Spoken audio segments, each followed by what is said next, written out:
I'm Ryan, and today we are going to work on an acrylic landscape lesson. All of the tools and materials will be listed in the video description, and if you'd like help with the drawing process, I'll have the traceable up over on Patreon, along with the reference photo for color matching. With that said, let's jump into it.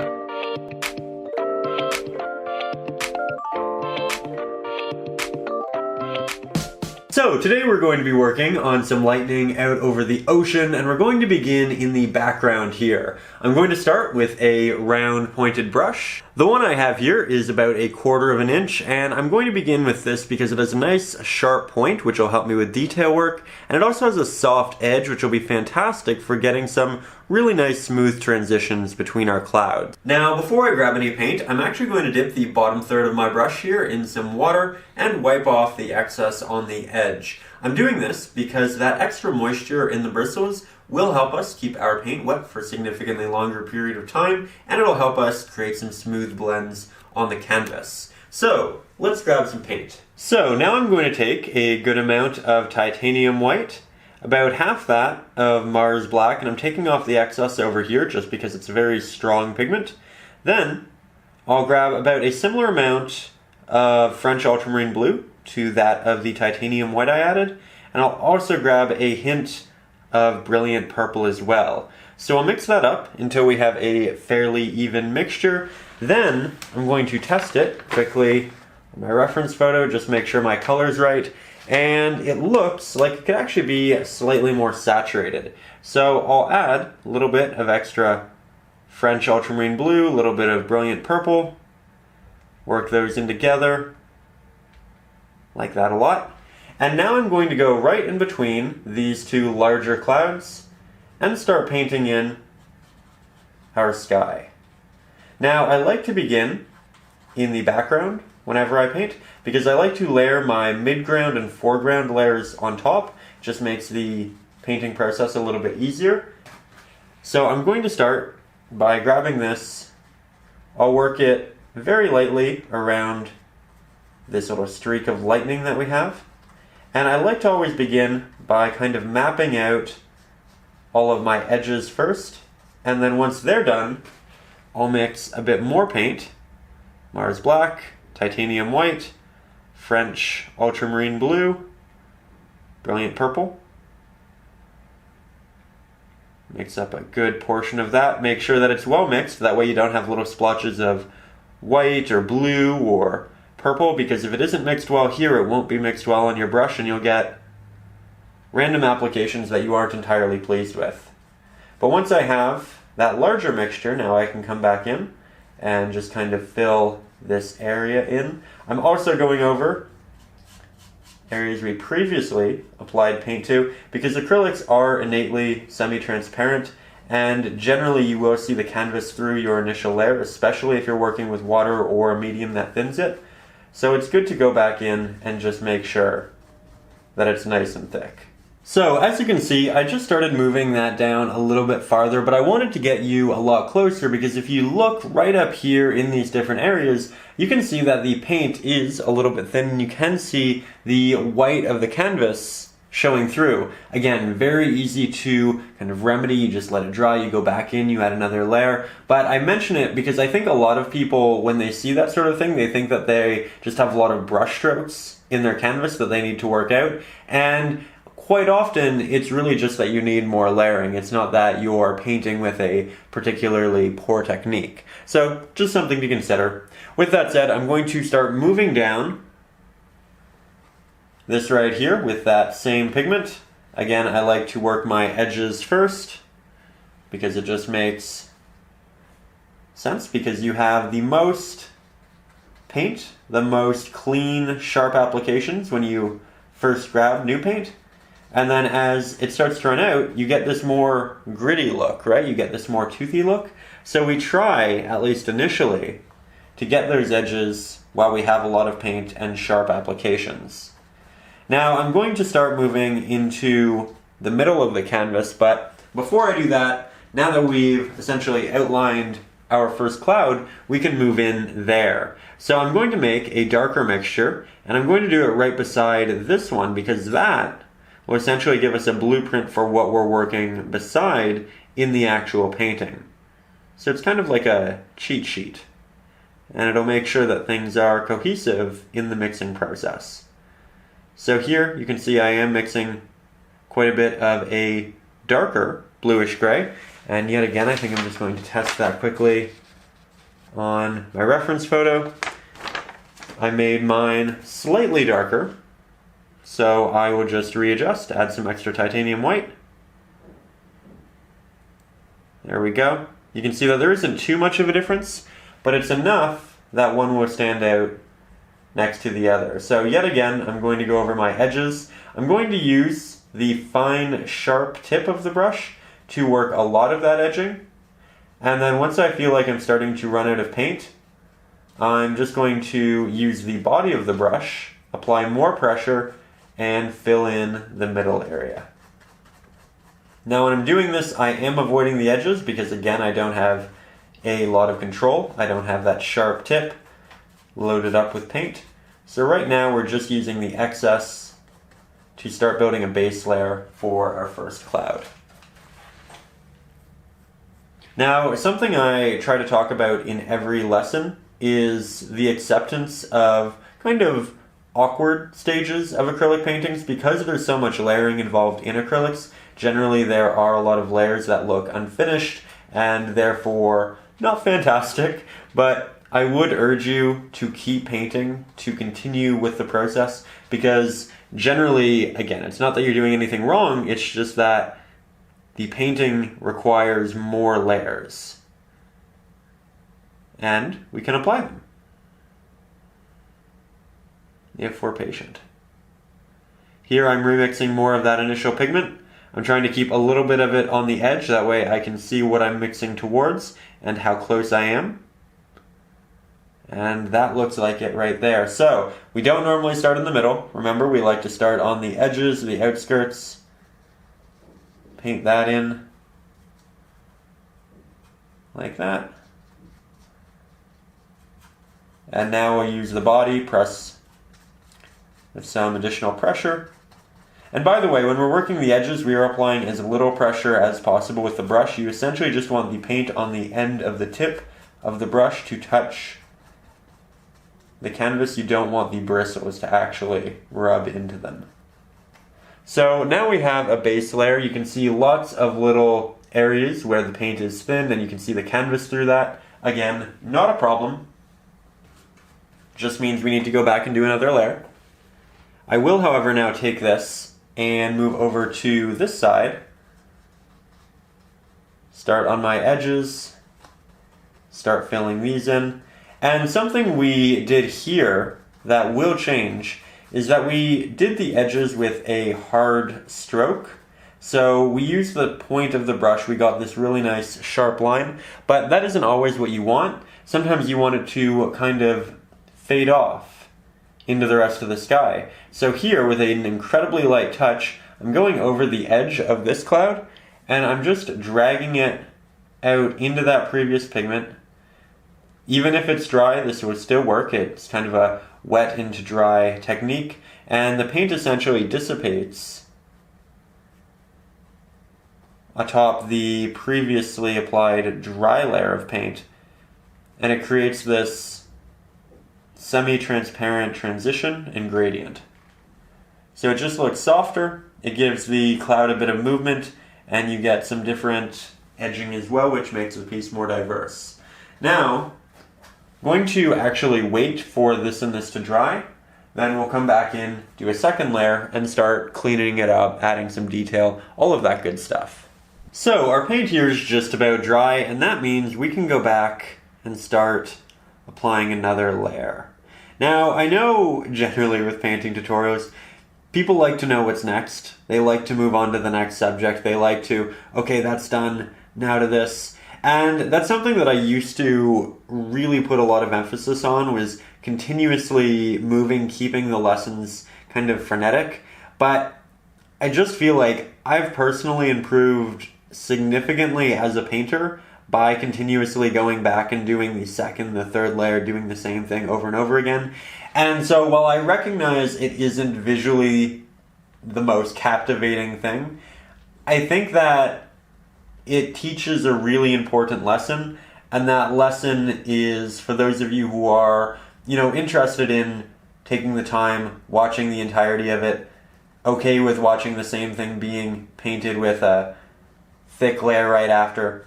I think that's going to be really beneficial to the community as a whole. So, yes, again, awkward stage. We're going to work through it. We're not just going to kind of say, okay, let's move on to the next bit. Going to put that time and effort in.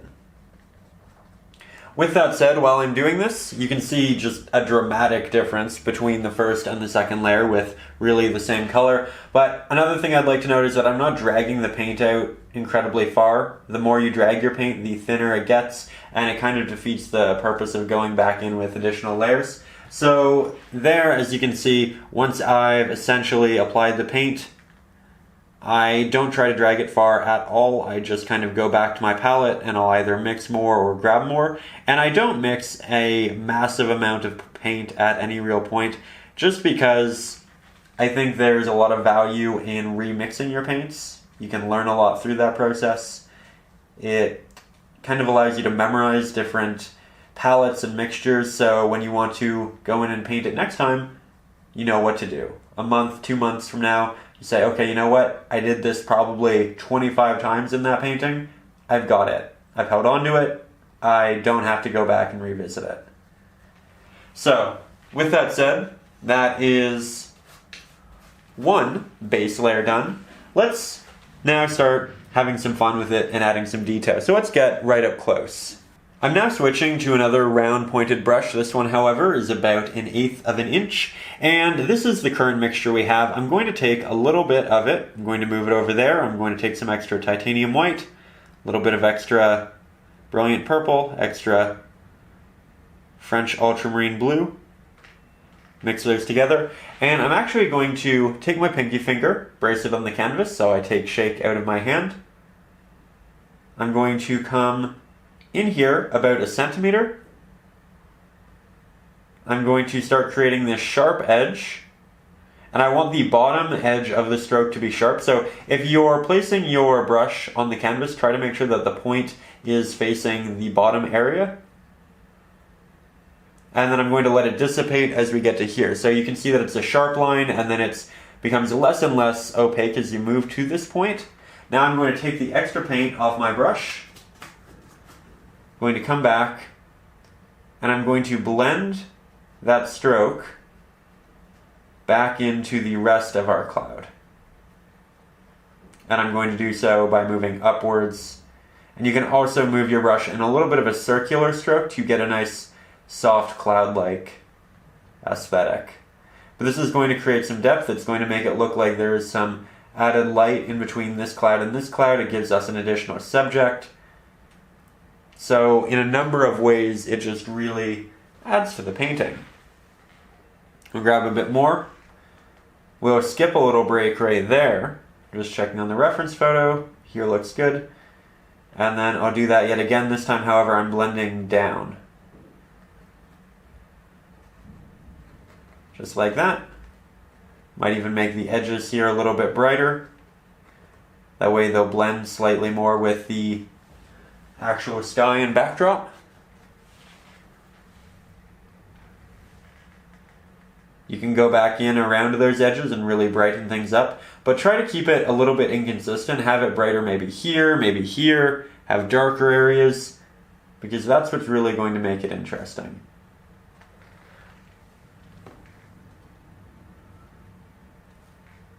There we go. Now I do want to go back and touch this up, but I'm going to do so with the larger brush, and I'm going to create a slightly different mixture than the dark blue that we have. So I'll add in just a hint of our purple, and I'm just going to almost randomly move this throughout the darker areas. That way we have slight highlights of the purple from the sky reflecting back onto the cloud. And that way it doesn't look flat. So you now have multiple values and hues happening within this area. And they aren't dramatically different, and that's why I wanted to show you this from afar, just so you didn't get caught up in any slight changes and mistake them for larger ones. When it is farther away, it's easier to tell what's cohesive and what isn't. So here you can see that we're just throwing in a little bit of extra color on the purple side here and there, and diversifying the larger base layer. With that, I really want to work on this cloud before we kind of touch that up, because I want to work on them kind of in unison. That way we can make sure that they are working together and they feel like they exist in the same sky and piece. But to do this, remember first, we need to work all the way around this outline. That way we can do that, because we work the background initially. So I'll mix more of the pigment for our background. Blue, pink, well, purple, titanium white, a little bit of Mars black. And I think I might actually make this slightly more purple than what we previously had. Here we have the initial color for the sky. Let's give this a try. Work it back into this. So far, so good. Going to try to avoid the lightning, but if I go over it, that is okay. It's fairly easy to redraw back in. Remember, we go over the edges first. We try to use the tip of our brush for edging, and then when we run out of paint, well, then we can just use the body of the brush and work it this way. Here you can see I'm working it into the other previously bluish purple. And it's important to note that the majority of the sky is going to be this bluish purple that's, fairly similar, but you also want it to be kind of ever-changing. So going from one to the other, making your mix slightly different, that is going to be advantageous, as it's going to make the piece more captivating in the end. It's also going to be brightest, the sky that is, at the top, through the body of the lightning, bottom left-hand corner and bottom, so the middle is going to be a bit darker with the exception of right around the lightning. So as I start to move down this cloud here, you might want to take a little bit of your darker cloud mixture and work that in.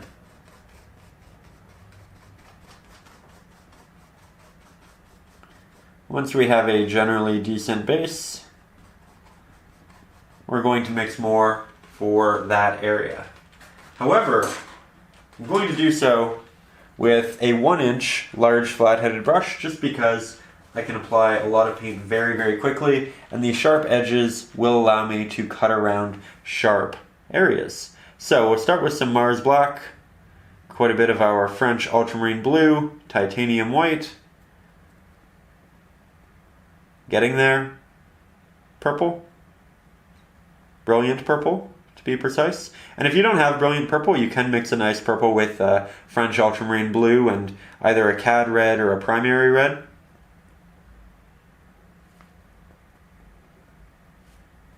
Here we're just creating more of that cloud color that we had before. You can see I'm just testing it. Then once we have it,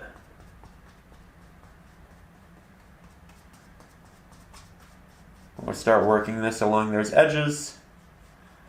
I'm using the corner of the brush to deliver my sharp edges, by the way. You might also want to hold your brush like this, as opposed to like a pencil. It'll give you a much more loose stroke. It'll be harder to control, but it'll take out any subconscious consistencies that you have that kind of create unnatural repetitions. All of us have them.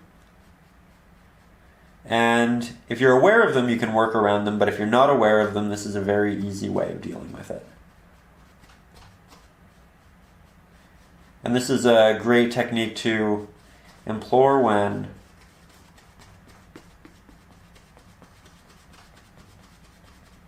really working on anything in nature that you have to do a lot of, like that of trees or mountains.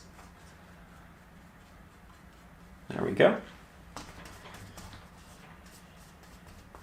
Trying to go over a lot of this with a very smooth touch, because the more pressure you add, the more brush strokes you create, and we really don't want to create a lot of brush strokes. This is our first layer, we will be going over it, but in general. It's also important that you create some darker and some lighter areas of the cloud.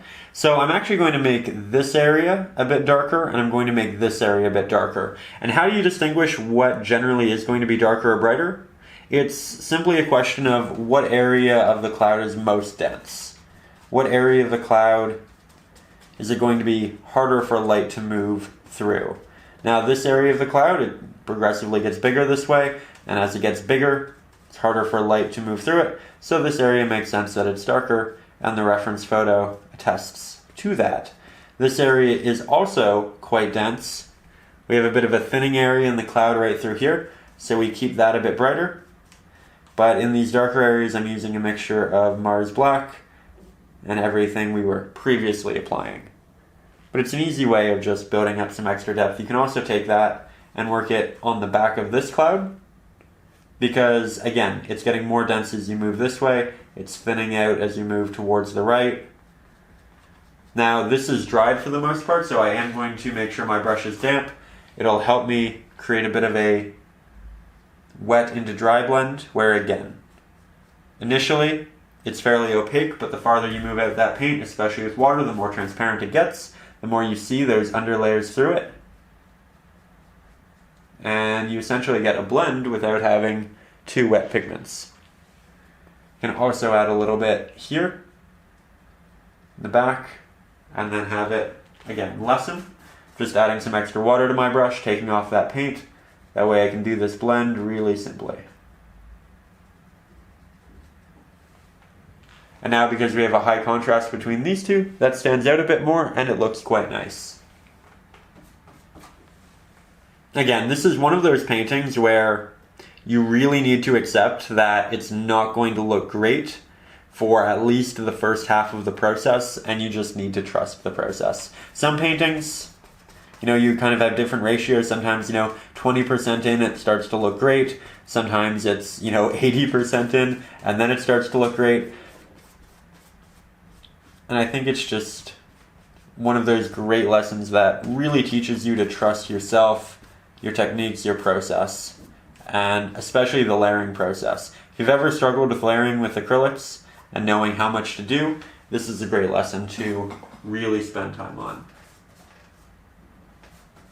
With that said, I actually missed a little spot here in the sky, so I'm going to switch back to the round pointed brush.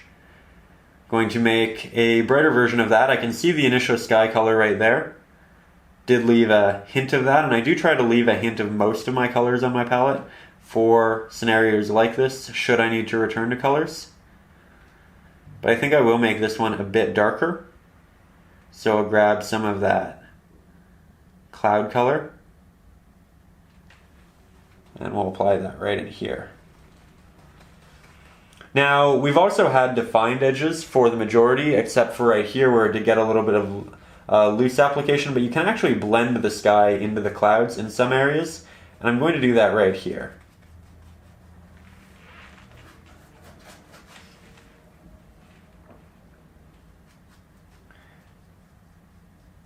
Now we are going to get some of that canvas showing through. We are going to see some of those brush strokes. That is okay. We're just going to trust the process and bring that out, bring that up here. So far, so good. Remember, we only did one layer for this portion of the sky, so we'll have to go back and do that anyway. You can also move all the way around the edges of your clouds if you want a softer look. And I'm just using a very minimal amount of pressure and kind of working in a bit of a circular motion.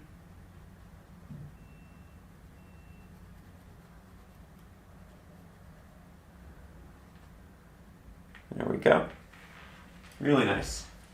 So here I wanted to get really close and essentially just show you the difference between 2 layers of paint and 1 layer of paint. Also, a 3rd or a 4th layer will make this look significantly better as well. So just a friendly reminder, with that said, I'm going to let that dry and then we'll come back in with our 2nd layer. So now that my pigments have fully dried, I'm going to take that 1-inch large flat-headed brush. I'm going to mix up a bit of that darker pigment yet again, and generally, because we have to wait for these pigments to dry, the pigment on our palette that we've mixed does also dry, so we have to go back and mix more, which, again, I don't think is a bad thing because I think it just makes you much better at color mixing at a much more quick rate. So here, as you can see, I made a mixture, I went in and I tried to apply it, and guess what?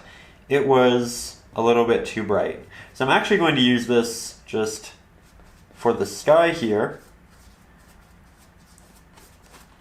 And then I'm going to take some extra Mars Black and work that back into the middle. And here, right up there, you can see that that transitions really nicely. So I know that we found the right pigment. Again, I'm going over this with very soft blends, very soft strokes to make sure that it is being applied without much of a brush stroke.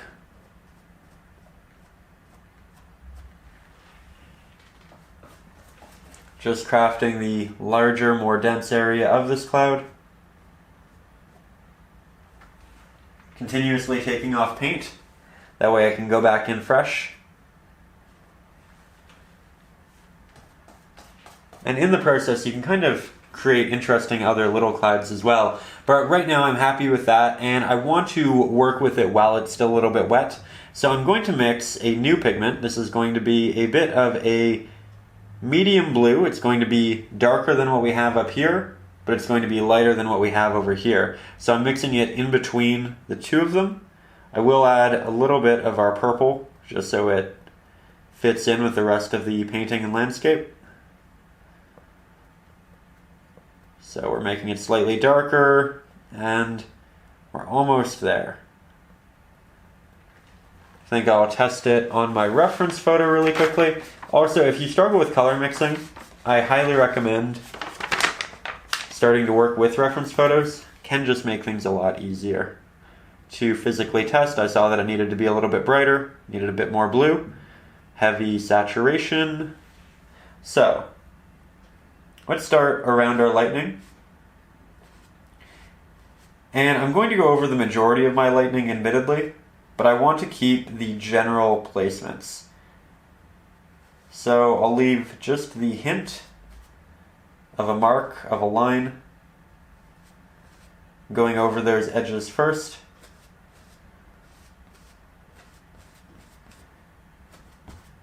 And I'm doing both sides of the lightning, because if we were to only do one side, and then let's say we got distracted, and then we went back in to do the other, there's a chance this might be slightly off from that, and you really don't want that. You want these portions of the cloud to connect really well, of the sky to connect really well. Really, you don't actually see any sky, you see dark clouds, and then these are all clouds in behind. But we'll call it a sky just for simplicity's sake. Now we want to mix this into that. So we'll get some purple, some white, create another mixture right up here that we think will be quite similar. It's a little bit darker. Let's add more titanium white. There we go, perfect. And you know what, I think we'll just do a little bit more of that around here, work that up here, and then down into our blue. So now we have another layer on our sky, just making it even more thick.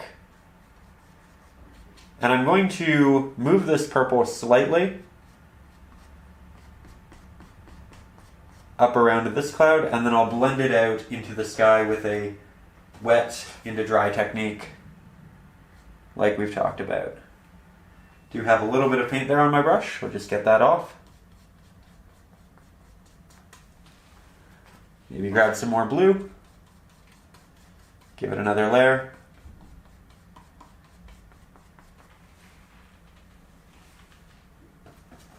This area is all being illuminated to a much greater degree because of the lightning. I'll also take a little bit of that dark pigment, a little bit of our light pigment, create a slight shadow color for another cloud. You can see it's just a slightly darker version of that.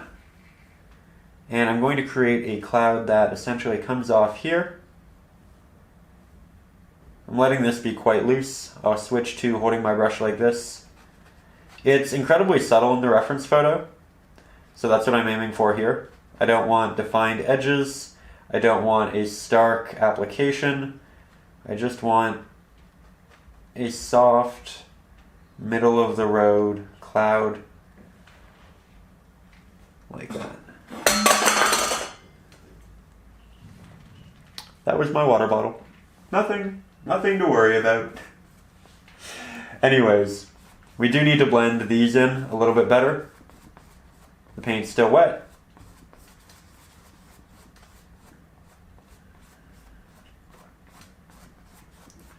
Soft strokes. Grab that. Blend the purple into the blue.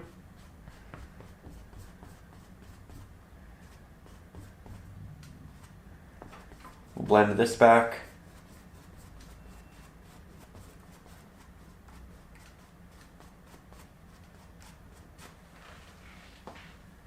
There we go. Starting to get some really interesting colors and blends. I do think, though, that I want this to be a bit more purple up here. So it's brighter, closer to the cloud. It gets darker as you move to the top, but not by too much. And you can see that this cloud right here, it's very soft edgewise, while this one is very hard. This one's kind of a mixture of the two. Now I'll start applying another layer over the sky here. And you might want to go over your drawing of the lightning very softly, so you can still see little portions because the paint is semi-transparent when you only go over it once or twice. But this will essentially mean that this area connects to that area connects to that area, and it just keeps it really nice and cohesive. Again, the lightning is the last thing we'll add, and we can redraw it if we need to. With that said, let's move a little bit farther down in our canvas and keep working on it. So now we're actually going to mix more of the blue that we have right here, and I'll mix it on top of / beside that mixture. That way I know that what we get will be very similar, if not the same. So I start with a lot of blue, some titanium white, everything I remember. And you know what? I think we actually may have gotten it on our first try, which doesn't always happen, but it's really nice when it does, and it happens more and more frequently the more you go back and remix your paints. And whenever I'm not sure, I ask myself a couple of questions. Is it too saturated? Is it not saturated enough? Is it too light? If so, add Mars Black. Is it too dark? If so, add titanium white. And then if it's not saturated enough, then you add more of the natural pigment, like a blue or a red or whatever it may be. And if it's too saturated, then you add more Mars Black and titanium white in equal mixtures. So pretty simple once you get in the habit of it. Though, admittedly, initially, not the easiest thing for everyone. I know it was one of those things that took me a lot longer than really everything else. I felt like when I started painting, I picked up on the application, I picked up on layering, I picked up on all of these different things. But color was kind of the last thing that kind of made sense. So I recognize while there's that kind of cheat sheet of questions, it doesn't initially click and it does take a little while. Just a little while of practice, really. With that, as I move over here, it's going to get darker. That cloud is going to extend a little bit, not to a great extent, and I do want it to be softer, so I'll mix off to the side of that initial darker area, make something slightly brighter, slightly more gray. Just tested on my reference photo. Got really lucky with that one too. I know that there is a bit of a lightning strike right here, so I'll try to leave the edges, general areas. We'll do a slight blend up very softly into this, which is still a little wet, but not enough so that I have a true blend. So it is a bit of a wet into dry application right there. And then I'll start applying it right underneath, all the way down here. Start bringing it into the main blue.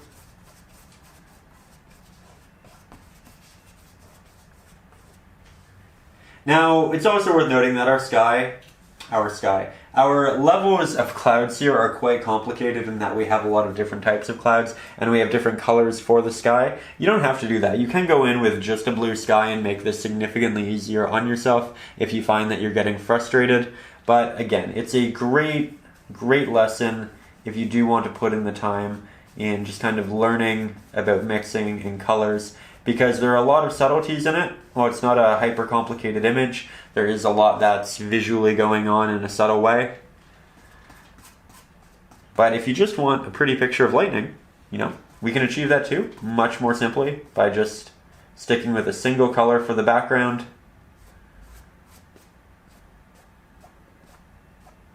And deciding on either soft or hard clouds. And don't feel bad if you do decide to go that route, We're not always ready for a more complicated lesson, and there is a very easy way of ending up with something quite pretty and similar.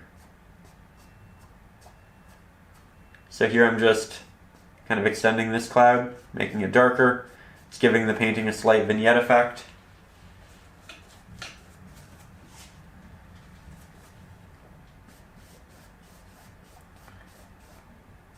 There we go.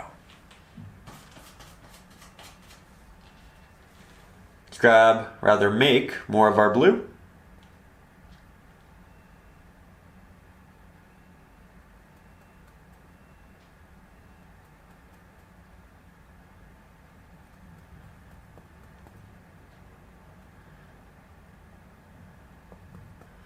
See, it didn't come that easy this time.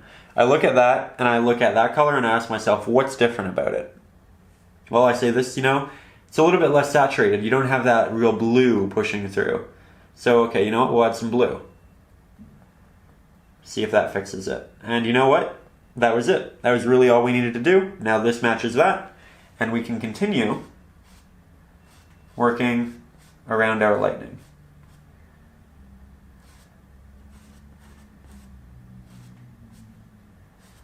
As I go back and remix colors, we'll do that exercise a couple more times.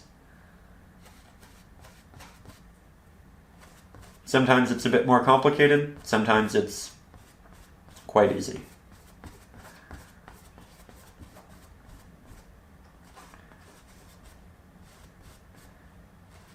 Okay. Now, I'm at the point where I almost have no paint, as you can see. And again, that's the point where I say stop trying to drag it out farther.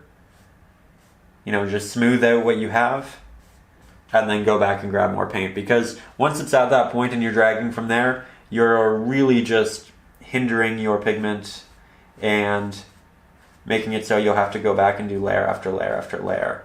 And making them inconsistent as well, because it's really hard to get a soft blend when you don't have much paint on your brush.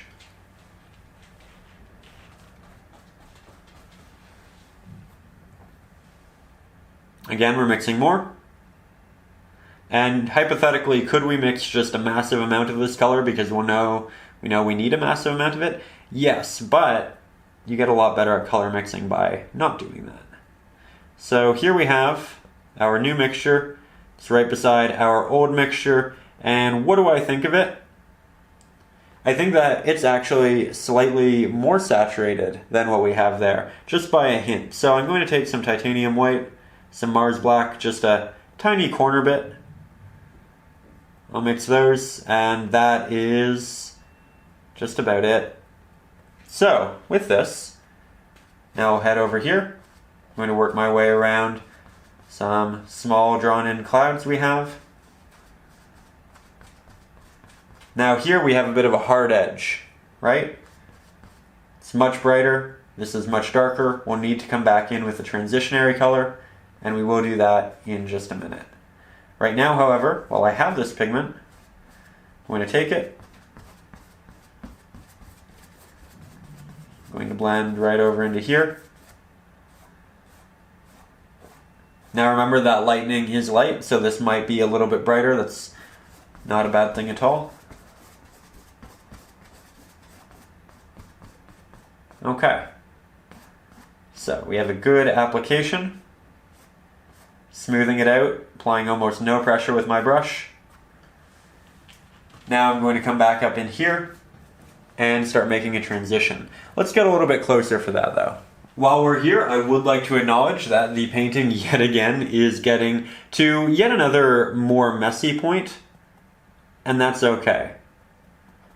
I felt like we started cleaning it up, we started adding these layers, it started to look a bit more presentable, but then the following steps kind of took it in the other direction, and that's alright. Here I'm mixing up a bluish purple, so something that's a combination of what we have here and what we have here.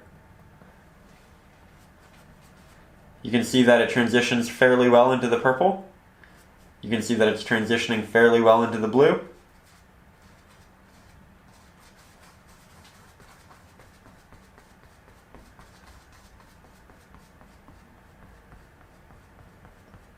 And while we did apply clouds here, we can always do them again. I think I'd like to work over them to just make this transition a little easier.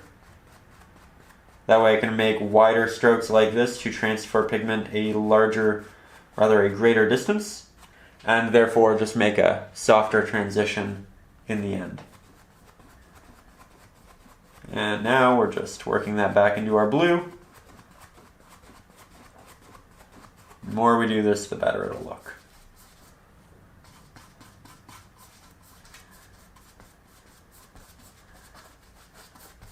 Now I am at the point where it's getting chalky. You can see that canvas tooth.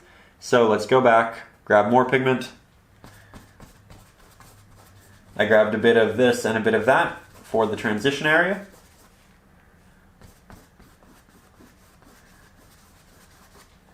And now I'll grab more of for here. It did get diluted in the process, so I'll have to mix up a bit more.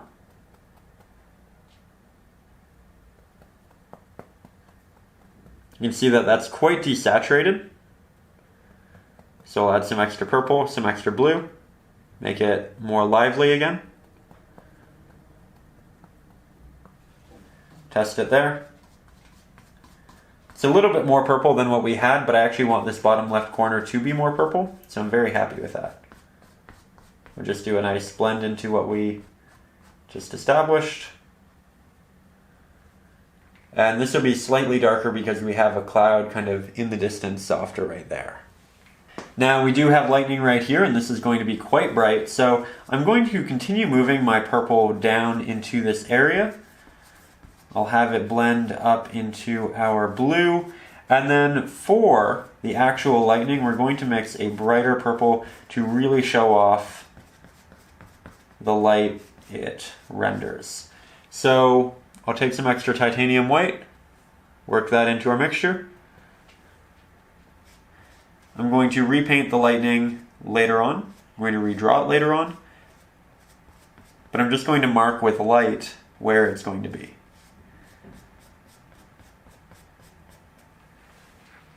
Just like that. We'll do a soft blend up here as it reflects into the other clouds in the sky.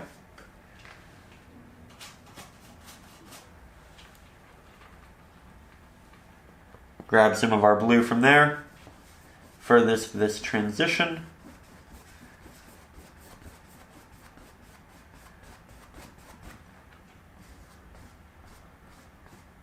So far, so good.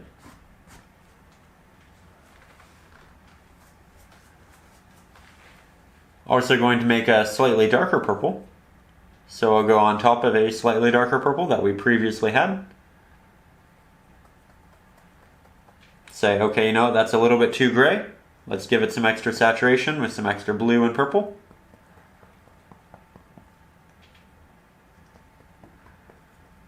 There we go. That looks nice. And I'll use that for this corner over here, which again will add a bit of a vignette effect. and it'll make this highlighted area stand out significantly more because it has this dark contrast. I'll also use a hint of it over here because that lightning and that purple is going to then reflect out over into the blue, which is good. It's another transitionary area. Notice how I did leave that a bit more rough initially to go and work on the other areas. Sometimes you do need to do that just to make sure things are working in a timely manner. Sometimes you do it to get extra paint off your brush. And now we'll just soften that. So now we're going to take some of our white, some of our blue, a little bit of purple, mix up a much brighter bluish purple than what we've used before. We're only going to have the smallest hint of Mars Black in it. We're going to head down to our horizon line. With a series of strokes, mirror that horizon line, and I do this with a series of them rather than a single one because generally when you make a single stroke, you get a bit of an arch, a curve in one way or another. We don't want that here. Then I'm going to start moving that pigment up. We want it to be nice and thick, so I'm not going to move it farther to the point that I don't feel like I will have a thick application, at which point I will go back and just grab more paint.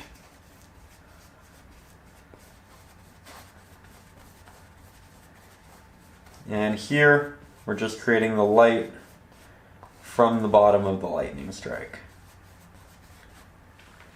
We do need to blend this into those areas. So we'll grab some extra Mars Black, make this more similar to what we were previously working with. Needs to be a bit more blue, needs to be slightly brighter. Still needs to be more blue. Trial and error will get you there. There we go.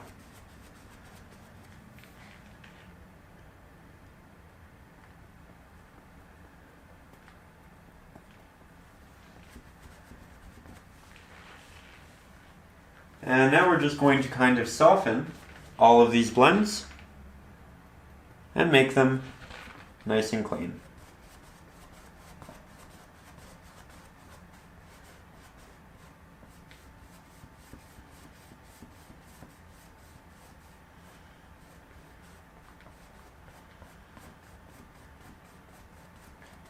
As you do this, you will be moving darker pigments over into those lighter pigments, which will darken them, dilute them a little bit. That is okay. Don't worry about that. It's meant to happen, and it'll just make that brighter area in the center stand out even more.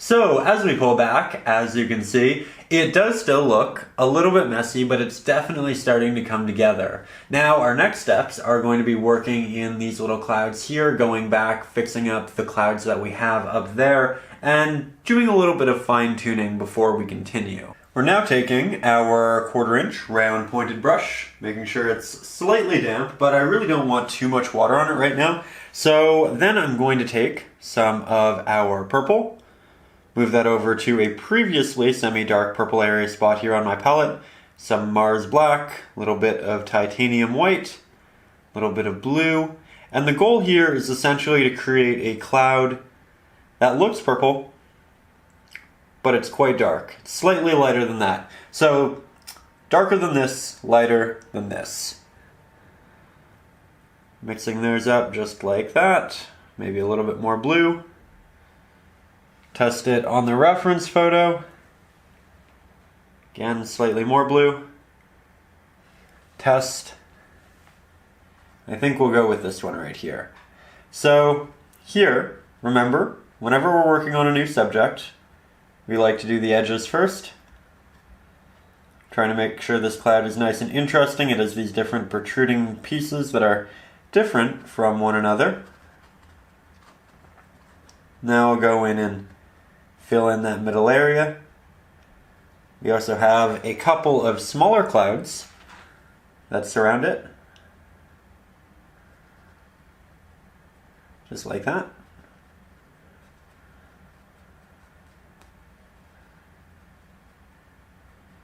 And these are the clouds that are really going to make the piece look a lot more natural. Just having these seemingly random pieces interrupt our composition. That sort of thing generally makes a piece look a lot more real, because it doesn't look artificial. Everything doesn't look planned. When you have elements like this, I'm also going to take some of this pigment, going to apply it to the bottom of this cloud, and then I'm going to start working it down so that we get more of a softer base to this cloud. I'm now going to mix up a bit more of that purple, and we're going to continue working around the edges of our clouds. We're going to refine them, we're going to add extra little details, and we're just going to ensure that everything looks nice and clean. So I'm going to go back, first of all, do a bit more of a transition here, just because we only did a single layer and part of it was semi-transparent. This is all still fairly semi-transparent, and I do want to remedy that, but before I do that, I do want it to dry a bit more, because going over it will be significantly easier once it does. So here I'm going into the edges of this cloud. I'm creating these semi-transparent applications. You can see everything is starting to look a lot more soft. This value is, again, darker than this, brighter than this, so it acts as a nice transition. It looks like the edges of the clouds are semi-transparent, and because of that, it looks like light is moving through them, and we end up with a much more natural looking edge for this cloud. Again, one of those things we mentioned at the start of the lesson, and one of those things I was like, you know what? It's going to look good, I promise. Just stick with it. It will make sense in the end. And here we are, finally getting to that point where we can clean these things up and make them look as good as we possibly can.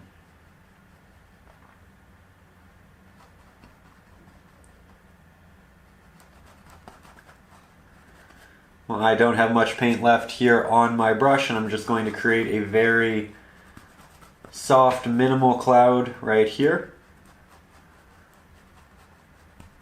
It's good to have different densities and types of clouds to sell the realism of the piece. Just like that.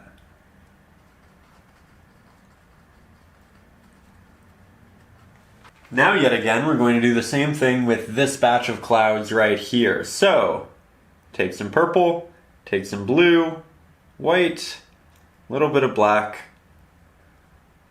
mix those together, make it slightly more purple. Test that in a previous area just to make sure that it's nice and cohesive. Like that a lot. So, now when we go over here, we start along the edges of these clouds, and we blend them both into and away from.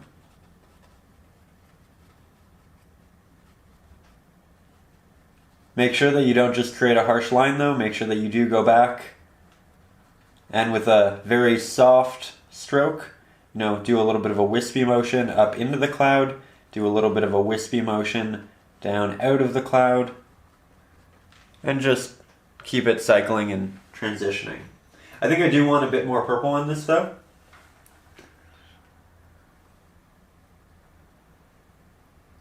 Maybe make it slightly brighter. Try that. Try it in a new area, just so it doesn't initially work into that and kind of dilute my A, pigment, but B, opinion of said pigment. I do like it a lot better. So I'll work that around these yet again. And if you find in the process of doing this that you actually make your cloud significantly smaller, because that can happen, don't worry about it. it's very easy to go back and add in that cloud.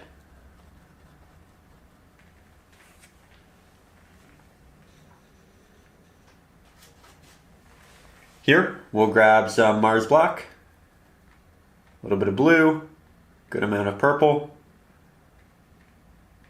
hint of titanium white. And now you know what we can do? We can just repaint in a cloud. As you can see, that's a little bit darker than what we did have before. So I'll make it a bit darker, give it slightly more saturation. Sorry, make it a little bit lighter. And there we go. That is the color of our cloud.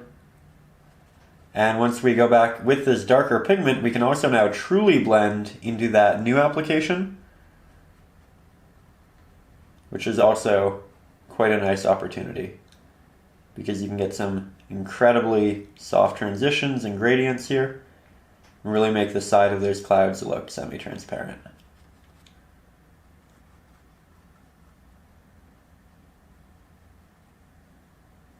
There we go. Let's head on over to here.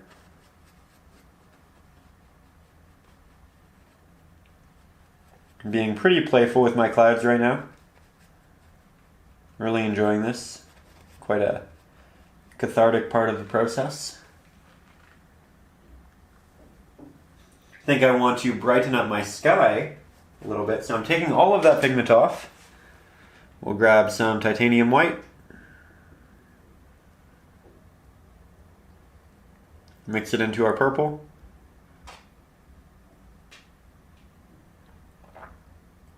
There we go. And just clean up any of those middle areas that may have gotten muddy or dark. Really want to connect this value in color, which I think is slightly more bright, but also slightly more gray. So I do need to add Mars Black, which will darken it, but we're just using more titanium white to account for that. There we go. That's perfect.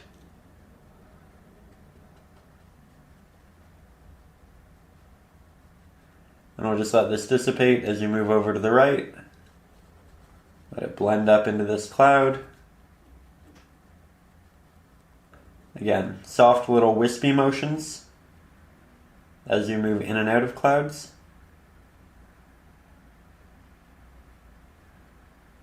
Of course, now we have a harder line between it and the sky there. It's okay. We can go back.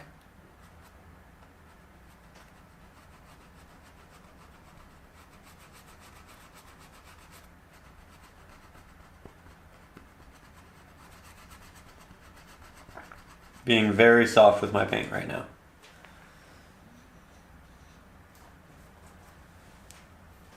Now, how do we solve that? We say, what's that color? That's a blue. We have some Mars Black, a little bit of purple, some titanium white, not too much. See how well that matches. Really, really well. So we can actually use this. I'll just put a good layer on top just to make it cohesive. And then I'll do a slight blend down into that new brighter purple we just applied. Now we have a soft transition, just like that. While we're painting clouds, I'm going to take that small 1/8 round pointed brush. I'm going to grab some of that darker pigment that we were using for our clouds, and I'm just going to paint in a very tiny one right down here. It's going to be kind of visually interrupting our lightning. And again, it's just going to give us a bit more realism. It's going to create some depth, showing that the lightning is behind something. And you can see that I'm going with a pretty interesting original shape. I'm just kind of following the reference photo. It's not super dark, it's not super light, and I think that worked out really, really well. So now, yet again, we're going to take that small round pointed brush and we're going to grab some titanium white, move it to a clean spot here on our palette. Then we're going to get a slight bit of our brilliant purple. Again, you can just use a mixture of a regular blue and some red, or if you're kind of doing this the slightly easier way, you can just use whatever primary color you've been using for the actual painting. And I'm going to start painting on my lightning. So we've been wanting to do this. This is what the whole painting is leading up to. And while I do this, there are a number of techniques I'd like to talk about. But the first and most notable thing is only use the tip of your brush. Do not use the side of your brush. Do not apply any additional pressure. Make these applications as small as you possibly can. That is so vital, and that is tip number 1. Because you can always make the lightning bigger. It's quite easy. You just go over the edge.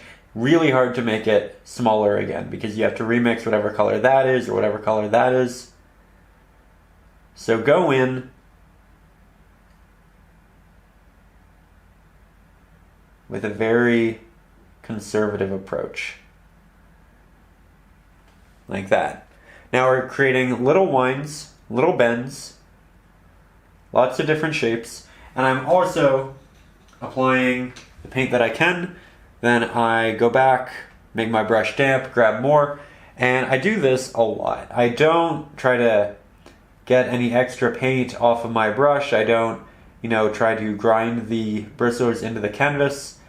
I use as little pressure as I can, and if that doesn't get me the application I want, then I say, okay, you know what?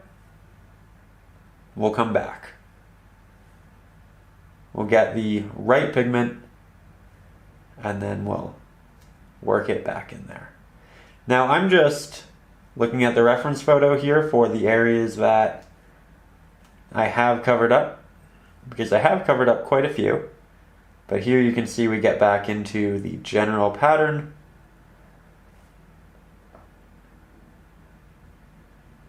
And we're going with a bit of a purple initially, but we will be going back over it with a white. We are going to transition more into a blue.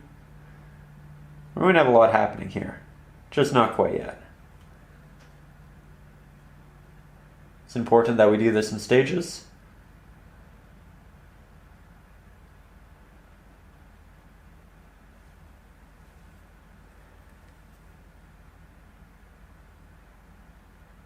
There we go. Again, trying to keep little movements in there, so it's not any perfectly straight lines.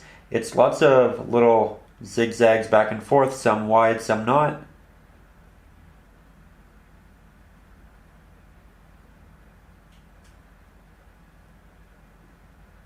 And as you get towards the end of each little lightning piece, you want it to progressively get smaller and smaller.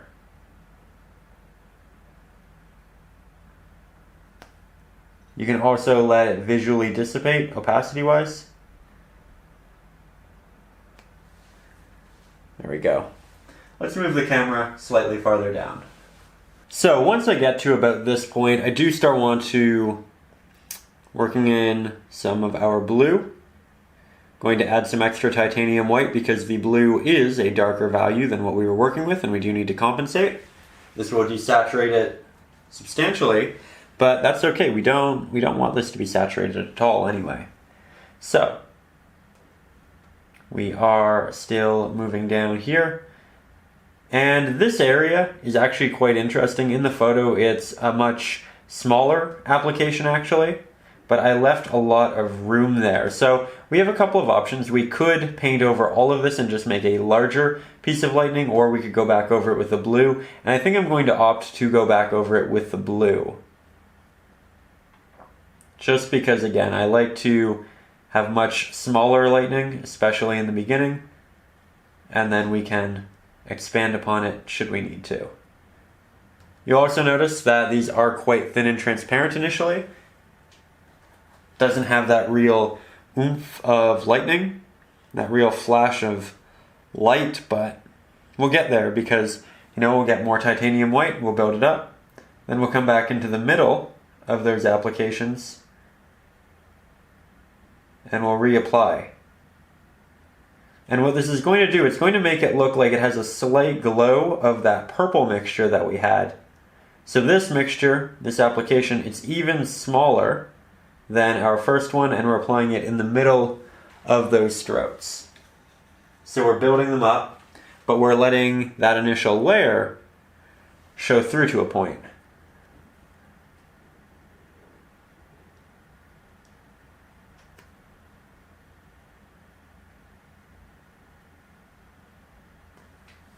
I'm going to take some titanium white, a little bit of blue, mix up that highlight, and then we'll come back down here into the middle of our lightning bolt. And as I start to get lower and lower, I'm going to start applying slightly more pressure. Still want it to be small, but I do want it to progressively get larger as we move down here. So you can see that the stroke itself is expanding. It's a little bit less delicate work, which is nice.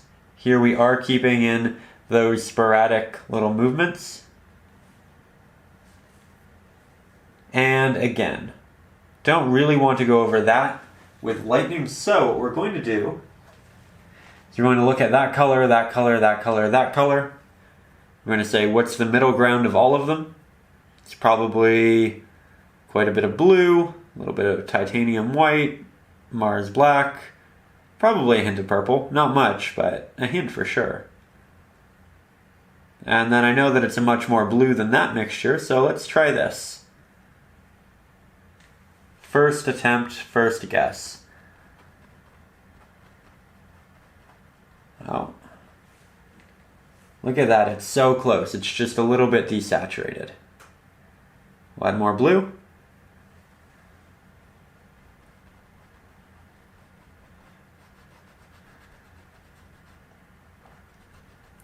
See how far we can move this with it staying natural.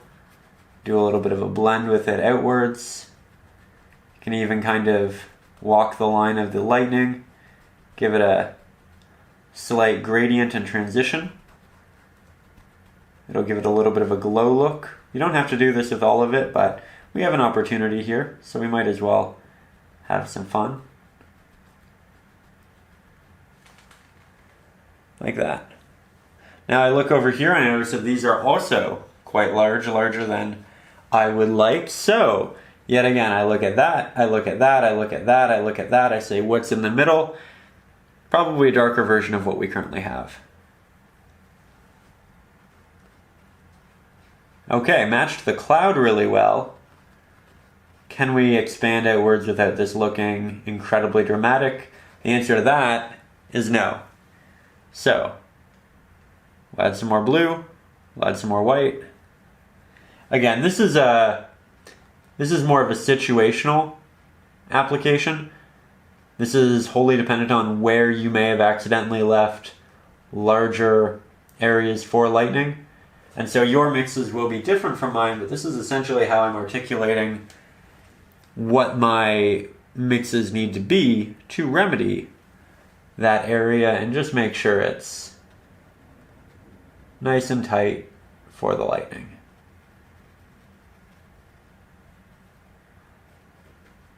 There we go.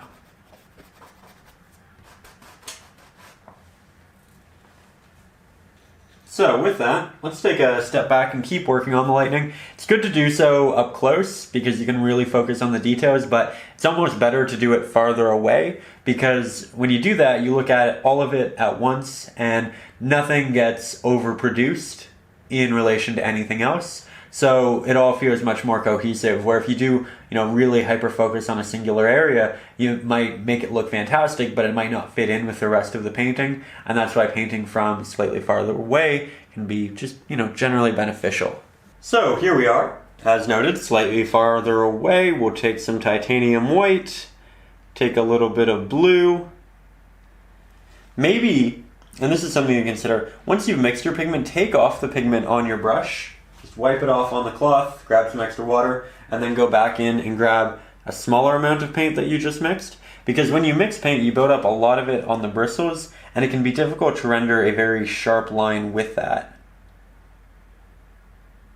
So, by taking it off and then just grabbing a much more minimal amount, you afford yourself significantly more control over the pigment.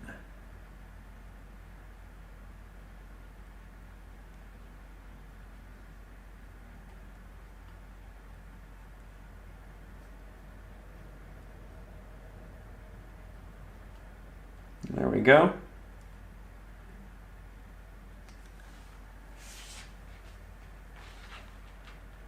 We do have one that kind of moves up in a fun way right over here. Accidentally applied too much pressure with my brush, as you can see. Made more of a mark than I wanted, so I'll just try to kind of scrape that paint off there. You can also quickly mix up whatever color you used for that area.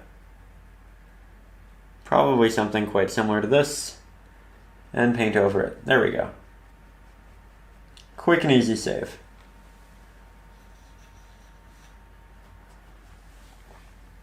But anyways, back to our lightning. I think we were moving this down here, and you can take liberties. You can change the reference photo a little bit if you feel really inspired to. If you have a great idea you want to incorporate. Don't ever feel like you have to do exactly what it's doing. It's there to give you ideas, to make the process a little bit easier, to make sure that things are more realistic, because again, generally we simplify applications, subjects in our heads, and having something real to look at gives us a lot of ideas that we wouldn't naturally have incorporated. But again, don't let it feel like you're kind of handcuffed to the image it presents. You can make changes, you can make it your own, you can interject pieces of yourself, make it special. All of that is still okay. That said, I am just looking over at the reference photo as I draw these on. That way I know generally where they are. You can, of course, if you remember up over on Patreon, just retransfer it with the traceable. Or you can use the reference photo. Or you can just go back to the start of the video, see where I drew it on, and copy from that as well.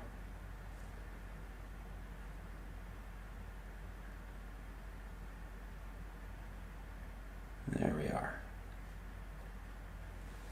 Now, before I really proceed here, I thought we'd take a step back and we'd just mention a couple of fun little tips in regards to making lightning. And one of them, it's very similar to creating tree branches in that you never really want these little extended pieces to come off from the same horizontal point. So you see this one happens right here, then we have one below it. They're not happening at the same point. They're not making a triangle. They're not touching in that sort of way. So, you follow this down, here's a break, you follow it down, and then here is another break that way, then you continue following the main line. So you essentially have this main through line from the lightning, and then you have these little pieces that move off. And you'll also notice that while they're not moving off on the same horizontal line, they're also taking different intervals to break off. So it's not like 1, 2, 3, 4. They're not all exactly the same space apart. This is, kind of a medium width. This one is a bit of a far width. Then this is a very small one. Then we're back to another medium one, and then we don't have another one yet. So keep trying to diversify, keep trying to make it different and ever-changing. And something else I wanted to note as, we are looking at this from a bit farther away, again, we have a bit more of an opaque application, especially here in the middle. You go back, you do that over and over. But then as you start to move out, naturally your brush, your pigment is going to run out. You're going to get a more semi-transparent application. And so here, you see a lot more of the color of the sky or the clouds behind it. And you don't necessarily want to go back over all of this yet again. You can have these much more transparent, especially the ones that are farther away. So just keep those general rules in mind when you're painting it, and you'll end up with a really nice bit of lightning. Also, again, just friendly reminder, the general application is doing one application that's as small as you can make it, but with a purple or a blue, just something with a hint of color that can allude to a glow. And then you go back in with a more white mixture and you make that application even smaller than the initial one, especially in the middle, and then you don't have to do that second application all the way out when it gets really small on the edges. Just something to keep in the back of your head. But with that, let's continue this right down here. Now I'm going to use quite a bit of blue for this next application. Mix that up right there. I'm going to take that pigment off my brush so that I can make a much smaller stroke. Remember, we're not creating straight lines, so I'm kind of zigzagging a little bit, even on these longer stretches. Then it comes back in like that, and then it really expands. And again, as you get closer to the bottom, your stroke, your application can get larger. Now, this is smaller than that, but that's only because I haven't gone over it a couple of times, as we are about to do. There we go, just kind of moving back and forth. If you have a little mini line working inside these larger lines, that's also okay. That can be a nice effect. It looks like multiple little strands of lightning kind of branching off there.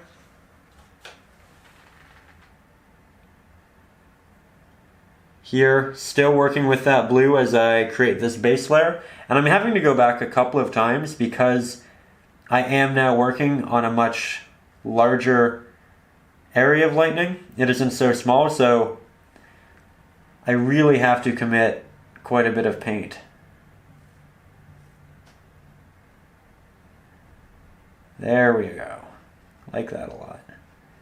Make sure that it's nice and opaque. You really don't want the middle to be semi-transparent. You want it to be as opaque as possible. And now we'll grab some titanium white with just a hint of the blue. And we'll come back into the middle of it.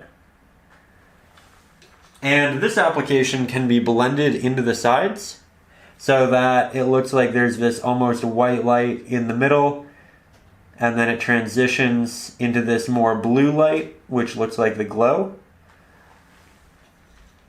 But you can also just have a sharper, more white line in the middle as well, and that'll just look like miniature strands working their way sharply through the body of the lightning. And both of which can be really nice effects. You can do both on top of each other if you want.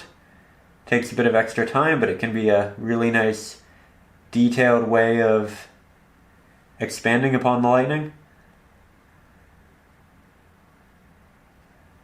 There we go. Starting to come together. Starting to really like it. Let's get a little bit closer for the detail work down there.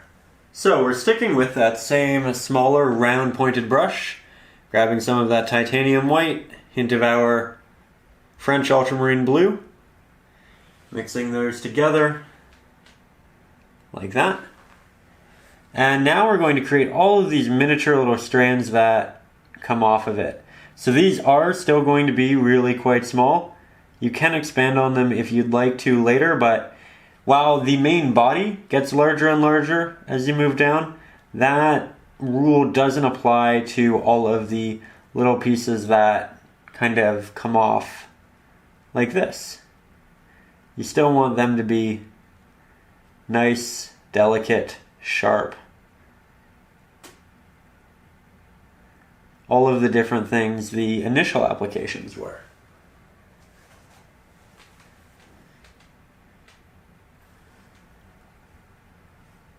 Just checking my reference photo.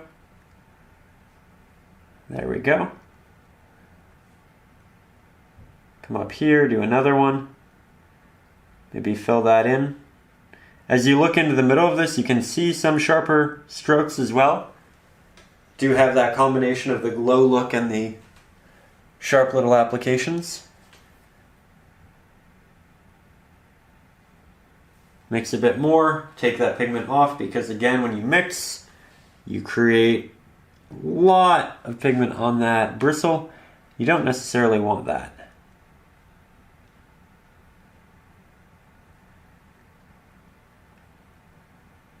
we go. Splitting it a couple of times.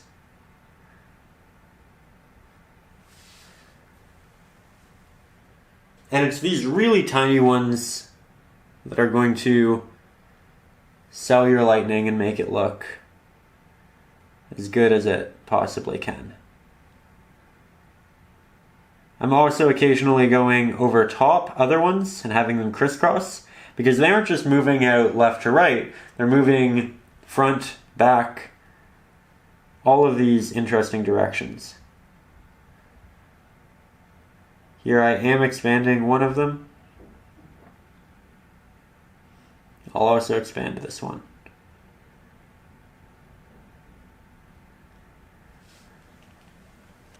Now as we step back, something I'd really like you to take note of is this area right here. You can see that there is that brighter blue right behind our lightning, and it really makes it look like a good glow for our lightning. So we're creating lightning and our glow for it in two different ways. One with the background colors and values, and two with the fact that we applied it in two different applications, and the middle one was brighter than the outskirts one, which had a bit more of a hue to it. So when we look at this, and we look up here, it starts to make sense as to why we were dancing around different hues and values in the background, why this area is a bit darker, farther away from the lightning, why this area is supposed to be a bit darker, again, farther away from the lightning. But you'll also notice that right along the edges of it, it actually is fairly dark. Now, that's a bit of a stylistic choice you can make, because the darker that is, the more this is going to pop, because they're just much more stark values. It really gives a good pop to that main subject. But you can also add a bit more of a glow to that area by doing what you did down here and just adding more of that light right along the edges of this. Now again, I didn't opt to do that because I wanted to show you two different ways of going about it. I think both of which can be quite interesting, but should you want to do it the other way, I do want to quickly show you how we can do that as well. So with the 1/4 inch round pointed brush, I'm going to make sure it's nice and damp. I'm going to mix up some blue that's fairly similar to that, so we'll take some titanium white, a little bit of our cerulean blue, hint of our Mars black, not much at all. Definitely want more of our blue and white in this mixture than anything else. Like that. We'll give that a test down here. And as you can see, we got really lucky yet again, and it's pretty perfect. So now we can take this and work it along the edges of our lightning, just like so. And then when you start to run out of paint, go back over the edges that you just created and create a very soft blend and transition into that darker area that we've previously applied. And this is going to yet again create an extra layer of glow. Because this layer is fully dry, this is best achieved when your brush is moderately damp, as you'll get semi-transparent applications that show through. Of course, when your brush is quite damp, you end up with quite a bit of a reflective quality to that application. So you're not going to see it perfectly initially because the reflection is going to make it look brighter. You can also take your finger, soften that so there's just less water, so you can see that transition a little bit quicker. Just something else to try, have fun with. And this is the more natural way of having it kind of visually present itself, but it's okay to take artistic liberties. It's okay to, keep a darker background like we did initially, just because it does visually pop more. And I think when people think of lightning, that's what they think of. So it's really up to you what you want to do with it. But now at least you have the decision and the opportunity to make it. There we go. Had we painted this area on both the left and the right hand side of the lightning like this initially, we wouldn't really have this option. We would in that we could, walk this over towards the lightning, but this is a much more clean process because if you accidentally move over the lightning with this pigment, it just looks like more of the glow and it's just a very natural visual. You don't risk a lot with it. And I'm also moving it out slightly on some of the larger arms. Here I'm coming back in with just water, so I can move it about quite easily. Use my finger to soften that edge again. But I really like what we're accomplishing here. As you do this, you may need to switch back to the smaller round pointed brush though, the one that's about 1/4 of an inch, or rather 1/8 of an inch. Create more of that really bright middle blue that we used for the lightning. And go over that because again, if you do accidentally go over the middle of this, with that you do darken it a bit, which is okay because it's such an easy fix, but just something to keep in mind. So here we're going back, we're sharpening, we're making brighter, we're maintaining a clean look. And now, I do want a couple more little arms. We're not going to overdo it, and we're going to make sure that this is the main prominent area. And yet again, there goes my water bottle. I think I may need a slightly better place to put it. I don't know about you, but as a painter, I find that, and I think actually a lot of us can attest to this, when you keep coffee or a drink, an open drink near your painting studio, your area, you can accidentally dip your brush into it as opposed to your little dish of water for painting. And I think some of us have actually had a drink from that afterwards. So, as an artist, as someone who did go to university for art, I would hear about that happening all the time. I think it's happened to me once before. So I switched to a water bottle, which I now keep by my feet just because I like to have my reference photo, my water, all of my paints, my different brushes, everything else up here. And I keep forgetting about it, which is not a good thing for a couple of reasons. One, because we need to stay hydrated. That's important. But two, it does make a bit of an obstruction in the audio as we go. So I don't know. We'll find a new spot though. We will do that. With that said, while we're on kind of a lighter, more goofy note, I would like to take a little break from talking technique and just say a big thank you to you for stopping by, for taking the time to learn as much as you are. I know that we are quite far in the lesson at this point, and it did go through some messy stages, so good for you for, really pushing on through and, putting in the time and the effort to get this far. I think that really deserves a lot of respect. I love it when people are willing to get as good at something as they possibly can and put in that time. So if you watch this channel, then you know that I like to come up with little secret words, little code words you can leave in the comments, you can incorporate in sentences, just to know that you did get quite far. And, I will know, everybody else who got this far will know, and it'll be a little badge of honor. So today the word is illuminate. You can work that into a sentence, or you can just post it in the comments, but by doing so, I will know that you were one of the dedicated few who was willing to really stick it out and learn as much as you could. There we go.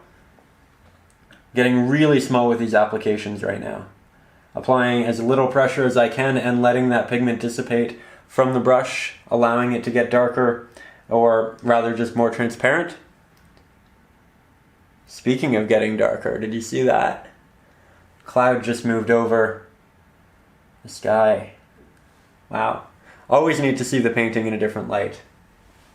Now you can see that as I moved up here, we incorporated that glow, but at this point, I essentially stopped, and it's quite noticeable right here. So I'm going to go in and I'm going to add more of that glow. This time, we'll do so a bit closer so you have a bit of a better view. And again, I always try to show similar techniques from different distances. That way you can see what it looks like from a very detailed point of view, and you can also see what it looks like in context with the rest of the painting. I think both of which offer very different information visually, and it's good to do.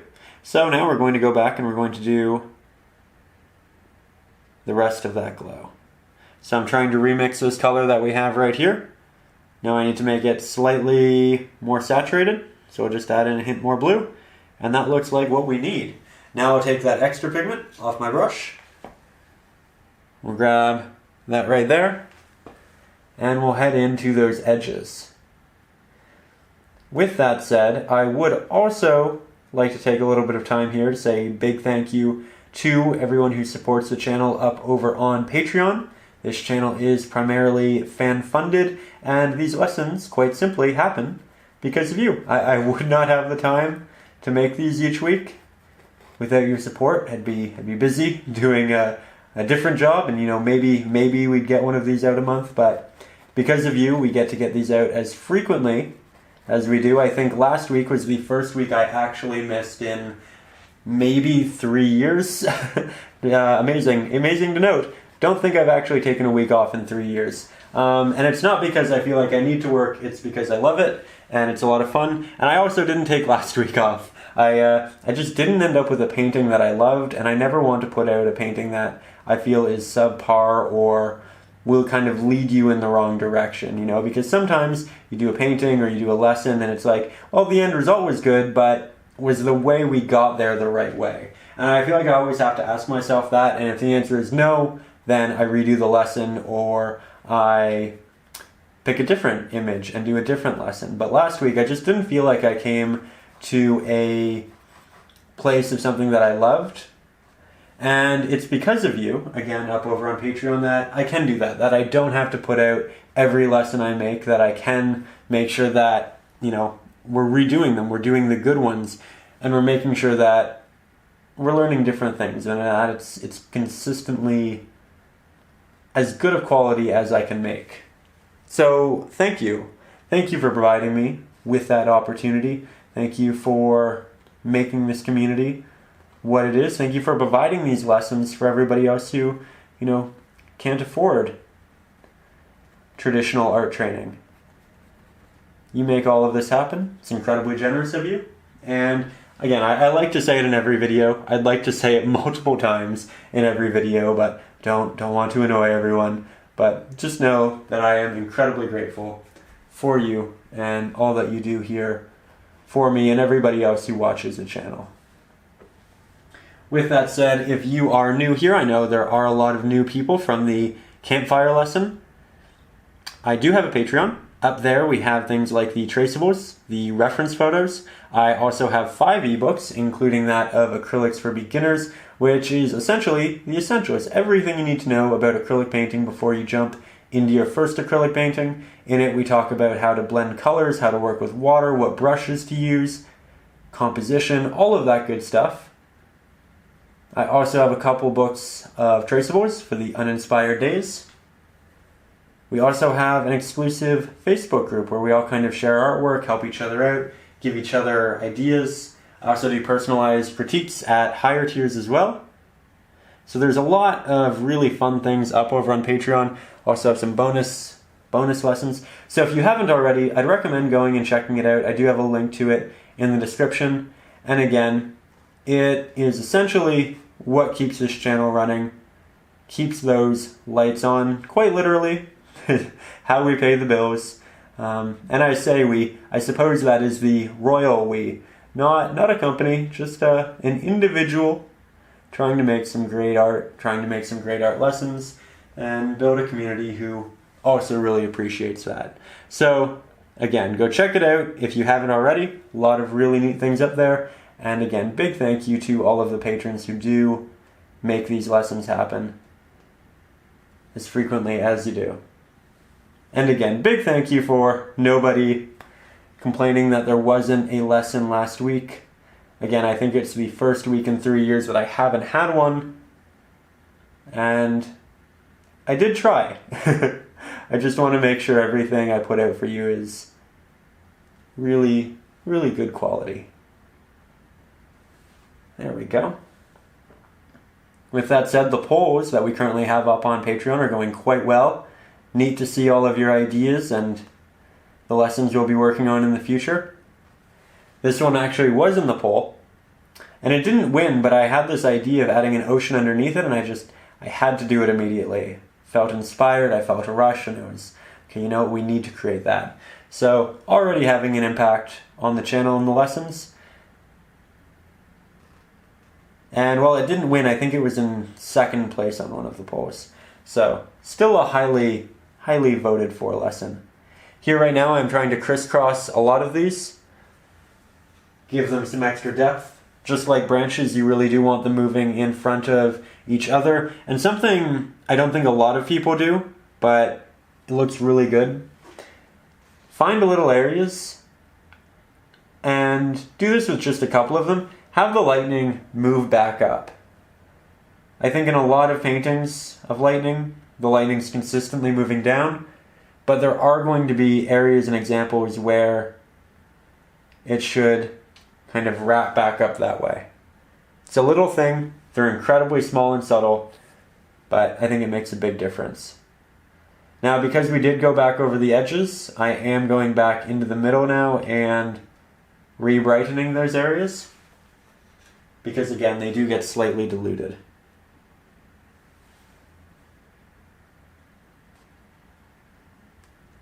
There we go.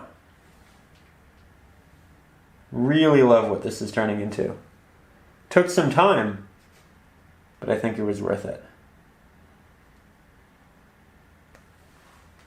So here we have our lightning, we have our glow from the lightning, and then we have a sky that has a variety of different colors. A purple that's essentially moving this way down into this lightning, which we are about to do, but some also sharp clouds here, softer clouds here, incredibly soft clouds here, a mixture of both with a lot of different intricate shapes, and then again, another type of cloud. So we actually have a lot going on. I know, like, initially you look at this and you say, oh, it's lightning in a little bit of a storm.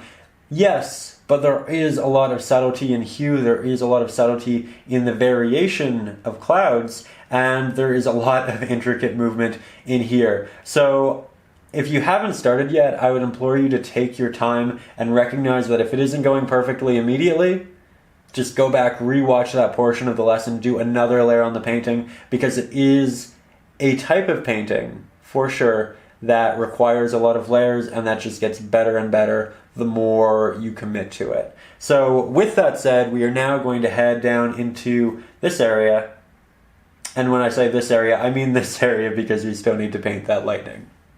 So this lightning right here, it's much farther away and it has much more of this foggy purple look on top of it. So what we're going to do, we're actually not going to go with a pure titanium white or a lot of titanium white and a lot of blue. We're going to go with an almost even mixture of our brilliant purple and our titanium white. So we'll mix those two up right here, take off the excess, make the brush nice and damp, grab that. And I'm actually going to start kind of in the middle of this lightning, which is a little bit different from what we've been doing, but I want an area that I can be fairly confident and consistent with for my first application, because the top of it needs to be incredibly subtle and it essentially disappears up into the sky, and the bottom is a bit larger. So the middle is something consistent, something we can practice with, get our comfort level there, and then once we start trying to paint and our applications are semi-transparent, we'll move upwards with it,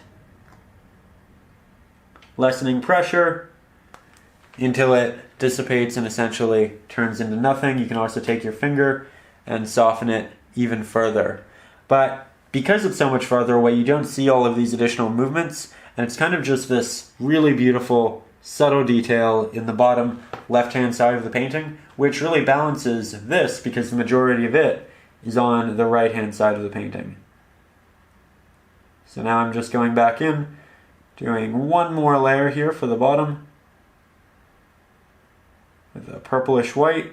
It's going to look a little bit brighter this time because we are building on top of a lighter layer as opposed to a darker layer. And acrylics are semi-transparent, so you do see that layer underneath whatever you're currently working on. And just like that, we have some nice distant lightning. So now we're going to begin working on the ocean, and I'm going to do so with this 1-inch large flat-headed brush. And I'm going to do that because it has a nice sharp edge to render the horizon line with, and because it is such a large body, it can really pick up a lot of paint. With that said, I'm going to take some of my cerulean, not cerulean blue, we're using French ultramarine blue. Generally, we use cerulean blue because it leans a little bit more towards green. It's a bit more of a cool blue, and so it's great for daytime skies, that sort of thing. Where this is ultramarine blue, it leans more towards purple. So it's great when you're already using purple in a painting as they work very cohesively together. They look much more similar. They blend much better with red. So if you're ever looking for something to be a true purple or work really well in conjunction with it, then this is a great blue to choose. I generally use the cerulean blue though because it makes my purples a bit more subtle. And in nature, generally the purples are a bit more subtle. But I thought for this one, we would really accentuate those purples and make them just really, really gorgeous. With that said, here I am mixing a medium to dark blue, like what we have in the sky. Going to, first of all, work my horizon line. And I'm doing a series of strokes. Ask yourself, why am I doing that? I mentioned this earlier in the lesson. Suppose this is a little quiz, little pop quiz. Don't stress though, I will tell you the answer. Just think about it. Why am I making a myriad of horizontal strokes as opposed to one larger, longer one? The answer is that when you make a longer stroke, and I'll do it right here just for an example, you tend to move either up or down one way or the other, and the best way to get a consistent stroke is through a series of them. It's also beneficial because if you start to run out of paint, it's very easy to notice, and you can quickly go back and grab more and continue, where when you're doing this, eventually it might trail off, and then you kind of have to find that stroke again to complete it in a similar way. Once I have that edge, I am going to start moving inwards. And right now you can see that it is semi-transparent. I do have a bit of water on my brush, and I'm actually going to do this with as dry of a brush as I possibly can. So I'm cleaning it, I'm just wiping it on some paper towel until it's essentially dry, and now I'm going to go back and grab and mix more paint. Now because my brush isn't really damp anymore, I'm not going to be able to keep my paint wet for as long as I was able to, and I'm not going to be able to drag it as far as I was able to, but I'll probably be able to create a base layer with a single application as opposed to multiple layers.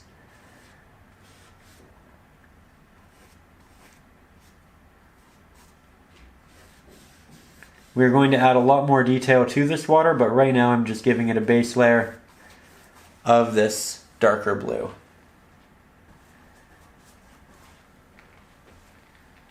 And if you find that some portions of your horizon aren't perfectly straight, you can always go back to them. You can also put down green painter's tape and then paint over it.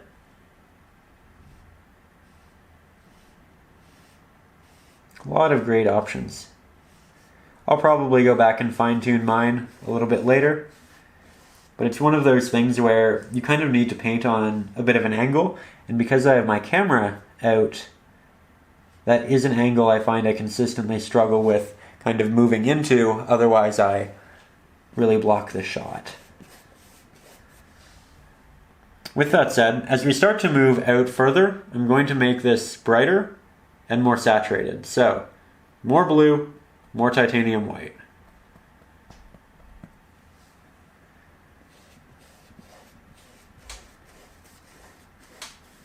just like that.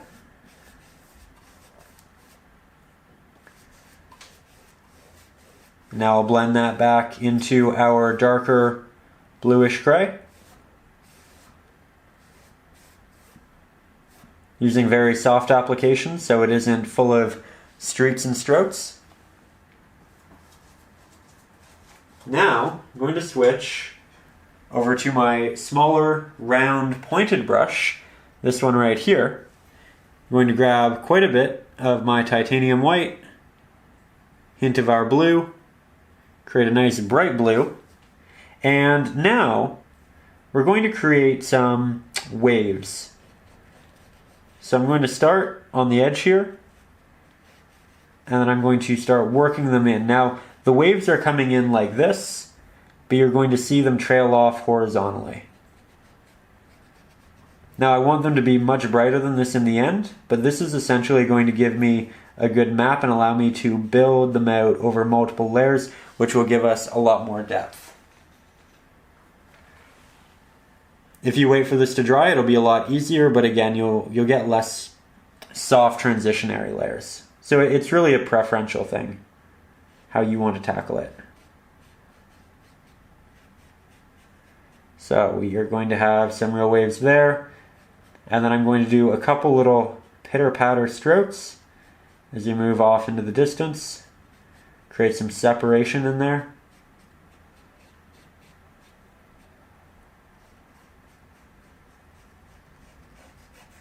This will be a nice bright wave. Blending it back into that blue.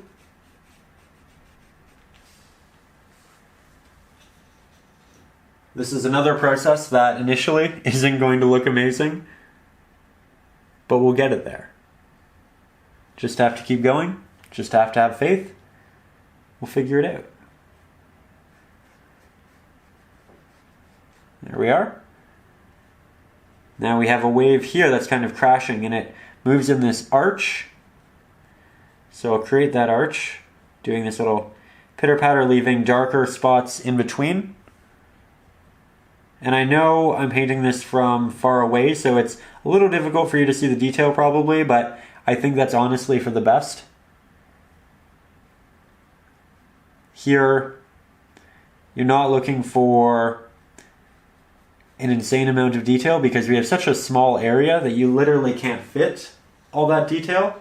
But what's important is a progression of changing applications and movements. And that's what you can really articulate when, again, painting from farther away. And you're looking at it from farther away because, again, my camera is farther away. But you can also paint from farther away by holding your brush like this and then going to the end of it and doing that.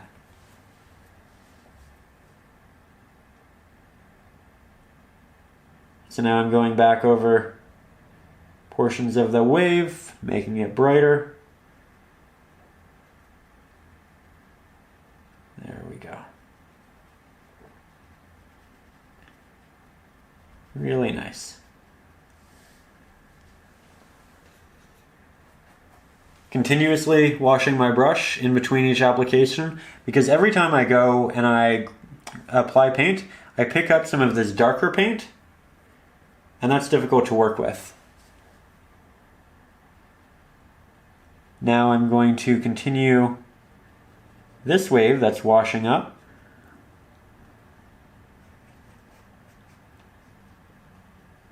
And again, I start with more of that highlight on the bottom. And then it moves into more of a spaced out pitter-patter as you move up higher. And that's kind of the transition from the almost white into the blue. So almost white into blue, and then here on top, a lot of very small horizontal strokes which start with very minimal pressure, apply more pressure, and then end with minimal pressure. And the changing of pressures is going to make the start of the application, oh my, look a little bit softer, look a little more semi-transparent, and the middle is going to be much more opaque, And then the end of it,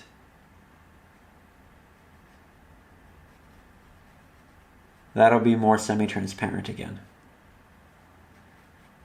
Now, between me accidentally knocking my water bottle twice this episode and knocking the easel twice this episode, I think we can see what happens when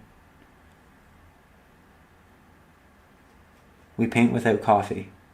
I think that's what it is. I think we know the importance of coffee in painting. A true staple of most artists. For those of you who can do this without coffee, I am in awe of you. I think that is an incredible ability that you have. And I think I should probably go make some coffee after this. Here you can see we are continuing that wave effect despite having coffee. That's right. Impressive, I know.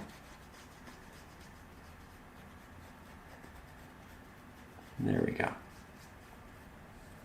Now, this right here, I actually want to get it to a very similar value as the lighting, but if I were to continuously throw paint on this right now, it'd be very difficult to get it to that because this is still wet. It still has these Mars blacks and all of these other darker diluted pigments in them. And so getting it to a pigment like that while it's wet, very difficult. So I'm actually going to let that dry before we continue with that area. And instead, we're going to leave it, let it be a little messy for a while. We're going to work on the sand here, then we'll work on the transition area, then we'll work on that right there. So for the sand, we actually are going to use some Mars black, a little bit of blue, a little bit of purple, a little bit of white. Why is our sand not brown or a golden color? Because it's very dark and it has the reflective colors of all that is around it. We have a lot of purples and blues bouncing off of it right now. It's very wet. And that's why it's going to be this darker bluish gray, almost reminiscent of a black. But if we added an actual black to the canvas, you would see that it really isn't a black, that it does have some hue in it, and that it is a bit brighter.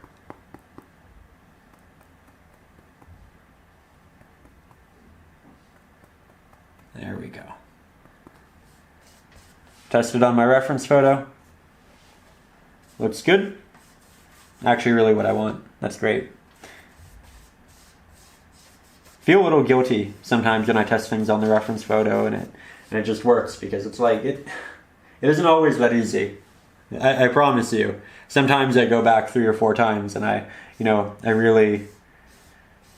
wouldn't say fuss over it, but I get pretty meticulous.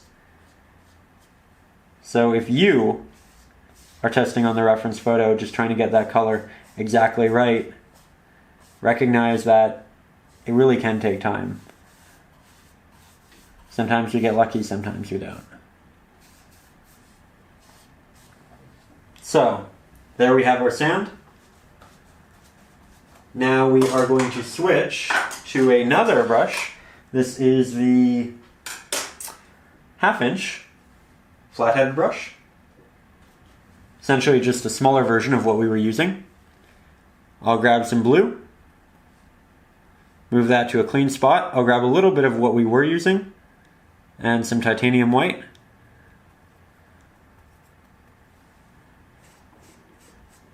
Make it a bit brighter. And we're painting a very thin layer of water washing up on the shore. I'm going to test this on my photo. Okay, that one didn't work as well. It needs to be more saturated. Good. There we go. Friendly reminder, it doesn't always work the first time. This will be good for the base, actually. So here I'm okay with going over this because I know I need to go back in and lighten that base anyway. And I'm also okay with getting a slight blend into the sand as well. So I'm not aiming for the sharpest of applications, but I do want it to retain form.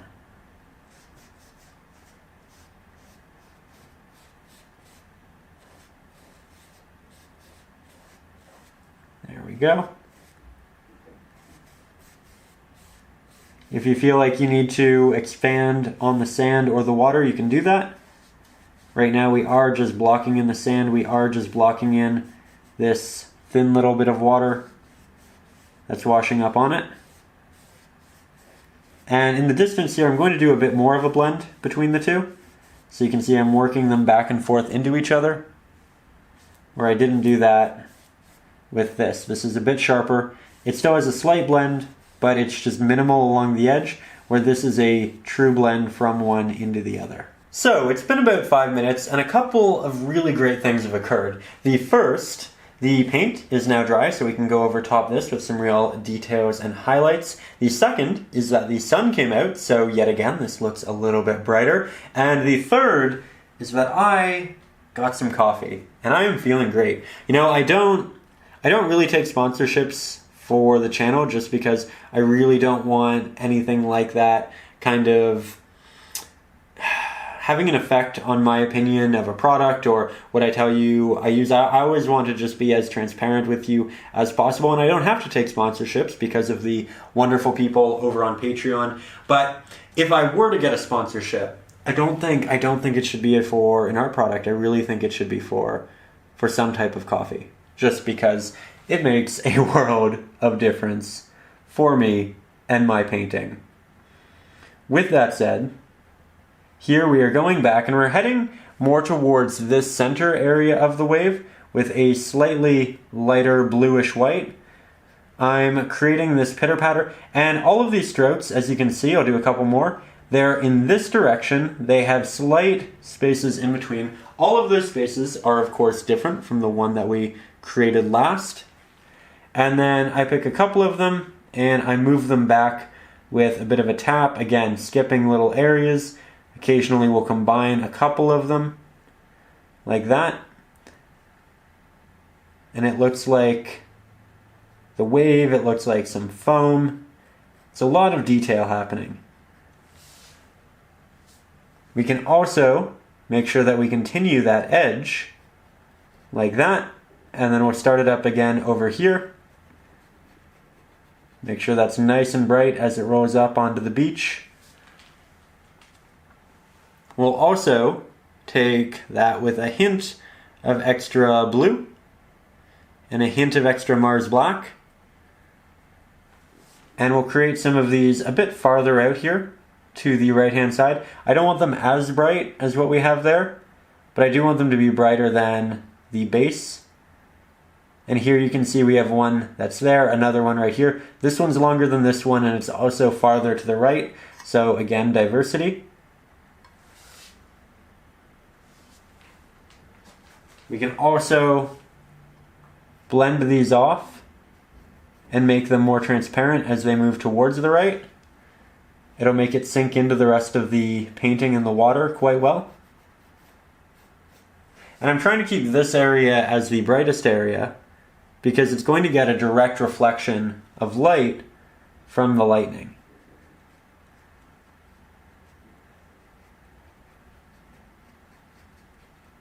There we go.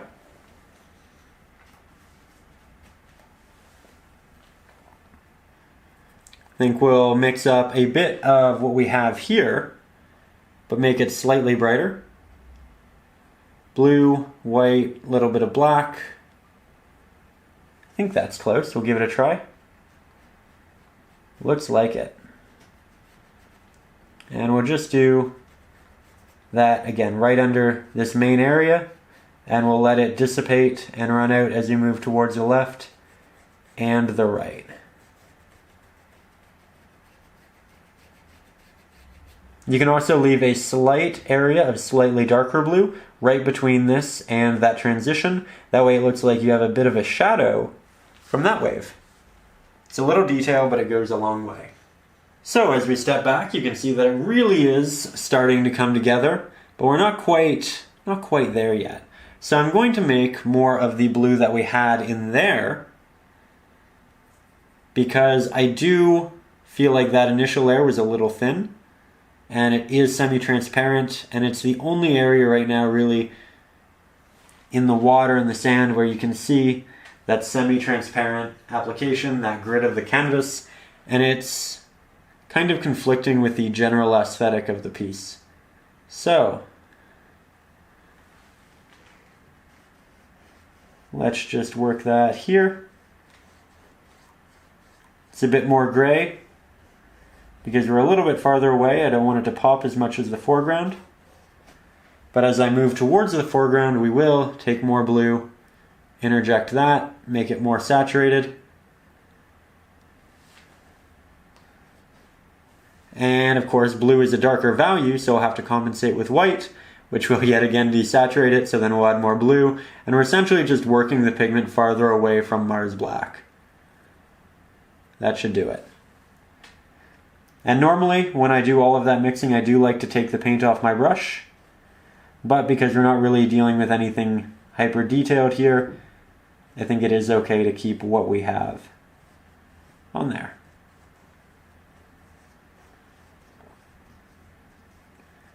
So you can see that this connects into this, which connects into this, and you can see that this connects into this, which connects into this. So we kind of have two different areas of water.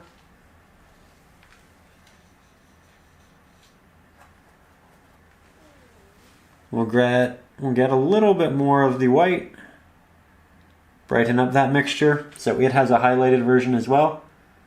And you know what, I might just tap some really small applications right under the lightning so it looks like little bubbles, little highlights off rocks and shells and all of that. Just an extra little detail in here.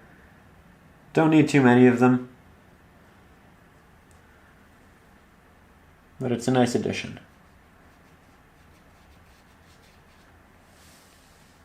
There we go.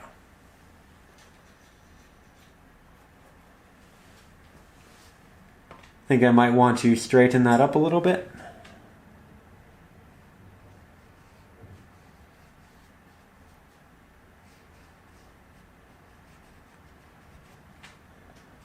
There. And as we go back over to this edge, again, I don't want it to be as bright as that. I want it to look like it's getting farther away. I want it to, really dissipate. But you can add a little bit of detail with the implication of waves in the same way we did these, but just with a darker bluish gray. And make sure that it all has these nice thick applications. You can also take that and move it really far back over here as well. And it'll add some extra depth.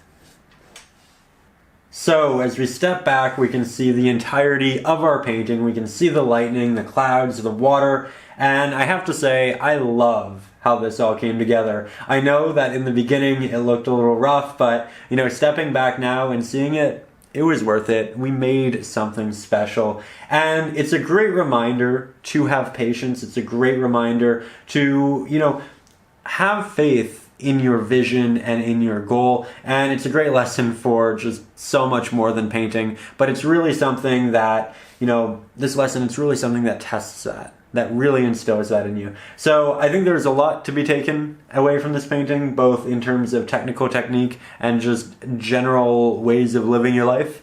But with that said, this has been a real pleasure. Thank you for making it this far. I think it's amazing just how many people do that. And again, don't forget to use the keyword, which I believe was illuminate, in the comment section. Look at how we illuminated that water right there. There's a way of doing it. But with that said, really, really thank you for joining me. Thank you to all of the patrons for, really making this happen. It is because of you that I can try to do multiple painting lessons each and every week and do something that I really am proud of and make you guys the best lessons I possibly can. I feel like this is something I've wanted to do for quite some time, and I feel like we did it. We did a great job. So remember, enjoy the process. Recognize that you are going to have to do a lot of layering to get it the way you want. If you do get really frustrated, recognize that you don't have to do the combination of the purples and the blues. You can go with one or the other and it will still turn into a really nice painting. This is just for those of you who do want to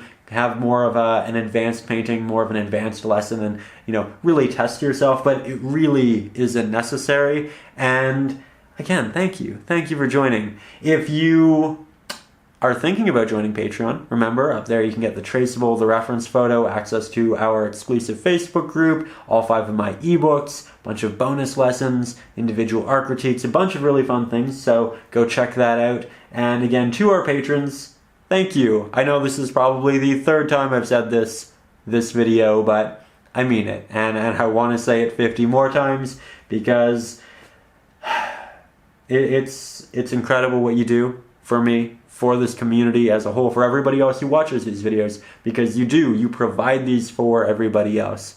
And I'd like to say a big thank you. So with that said, I will see you next week with a brand new painting lesson, probably something that was voted for up over on Patreon. And I really look forward to seeing everybody's renditions of this one. Much like the campfire, I'm sure there are going to be a lot of them. I'm sure that there are going to be a lot of really fantastic ideas added onto it. And I look forward to seeing your personal touches, your little signatures on it as well. I think that's always a really exciting part of the process. So again, enjoy the process, stay creative. If you keep kicking your water bottle over, maybe make some coffee and wake up a little bit. But with that said, again, thank you for joining me. I will talk to you soon. And above all, as always, stay creative.